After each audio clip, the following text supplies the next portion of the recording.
प्रिय विद्यार्थियों, हम भारत के संविधान की विशेषता वाले अध्याय का अध्ययन कर रहे हैं।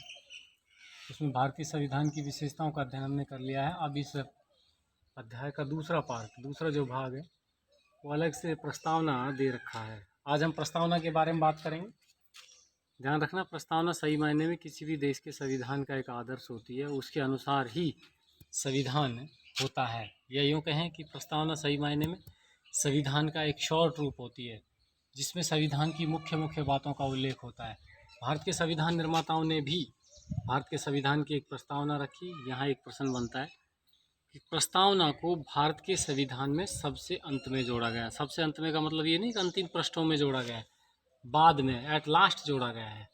ध्यान रखना, मूल प्रस्तावना वह प्रस्तावना जो 26 नवंबर 1949 को हमारा संविधान बन के तैयार हुआ था, उसमें मूल प्रस्तावना जो थी वो इस प्रकार से थी कि हम भारत के लोग भारत को एक संपूर्ण प्रभुत्व संपन्न लोकतंत्रात्मक गणराज्य बनाने के लिए, इसमें आगे और भी बहुत सारी बातें हैं, उनको मैंने यहाँ छोड़ दिया है, केवल आप इतनी शॉर्ट में याद रख लेंगे।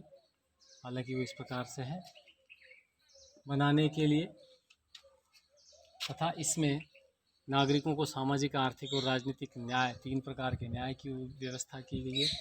विचार, अभिव्यक्ति, धर्म, उपासना की स्वतंत्रता दी गई है। प्रतिष्ठा और अवसर की समानता उपलब्ध कराई गई है।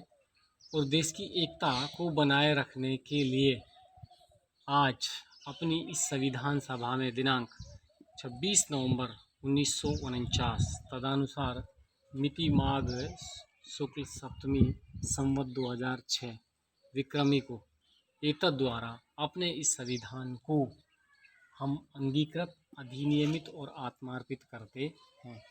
ये भारत के संविधान की मूल प्रस्तावना है। आपको ये याद ही रखना पड़ेगा। इतना भी याद नहीं तो कम से कम ये अवश्य याद रख लोगे कि हम भारत के लोग भारत को एक संपूर्ण प्रभुत्व संपन्न समाजवादी गणराज्य बनाने के लिए डॉट डॉट डॉट अपनी संविधान सभा में आज दिनांक 26 नवंबर 1949 मिति माघ शुल्क संवत 2006 विक्रमी को एतद द्वारा अपने इस संविधान को अंगीकृत, अधिनियमित व आत्मार्पित करते हैं। ध्यान रखना, भारत के संविधान की प्रस्तावना में अब तक केवल एक बार संशोधन हुआ है, केवल एक बार संशोधन हुआ है, और वो 42वां संविधान संशोधन 1976 था। इस अकेले संशोधन के द्वारा भारतीय संविधान की प्रस्तावना में 3 नए शब्द जोड़े गए हैं। एक समाजवादी, दूसरा पंथ निरपेक्षता और तीसरा अखंडता। बहुत बार ये प्रश्न पूछा जाता है कि निम्न में से कौन सा शब्द भारत की संविधान की प्रस्तावना में नया जोड़ा गया है।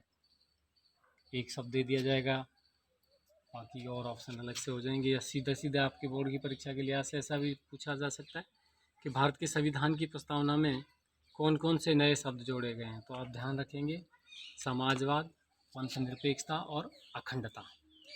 जब ये नए 3 शब्द जोड़ दिए गए हैं तो भारत के संविधान की प्रस्तावना में परिवर्तन हो गया है।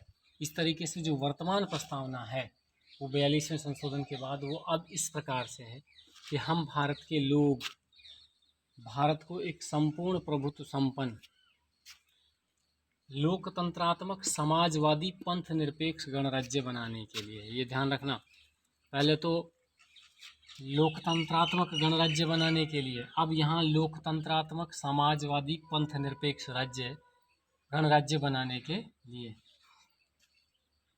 लोकतंत्रात्मक का अर्थ ये है कि यहाँ जो जनता है वो सरकार को चुनती है।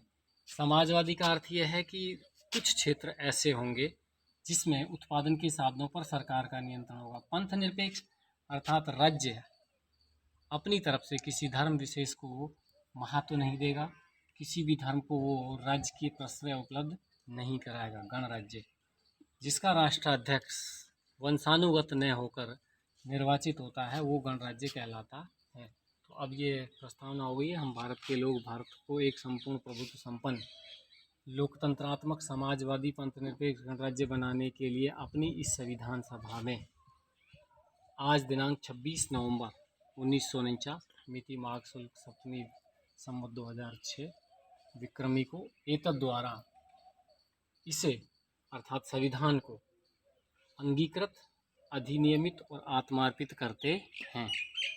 ये वर्तमान प्रस्तावना है। एक प्रश्न एक बार फिर से यहाँ, हालांकि जब हमने संविधान की विशेषताएं पढ़ी थी उस समय भी मैंने आपको बता दिया था कि संविधान में प्रस्तावना बहुत अधिक महत्वपूर्ण है। इस कारण से प्रस्तावना को संविधान की आत्मा भी कहा जाता है। ये ध्यान रखना, संविधान की आत्मा प्रस्तावना को कहा जाता है। और इसके राजनीतिक महत्व को देखते हुए डॉक्टर के.एम. मुंशी ने इसे संविधान की राजनीतिक कुंडली कहा है। आज के लिए इतना ही, धन्यवाद। उतार लें आप।